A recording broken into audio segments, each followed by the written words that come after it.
Pansin ko lang, ang hirap pala maging single mom, ano? Hindi normal, medyo weird ang process ng pagiging single mom.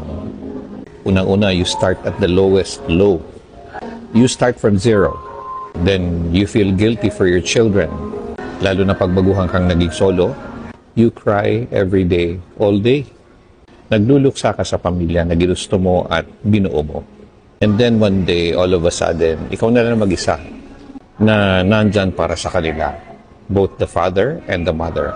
Wala ka namang choice but to get over it and harapin mo to, panindigan mo to, di ba? Hindi ka pwedeng hihina-hina para sa mga bata. You have to get over it until maging normal ang lahat. Tapos pag naka-recover ka na, nalagpasan mo na lahat, nakaipon ka na ng lakas. And then eventually you become a super mom.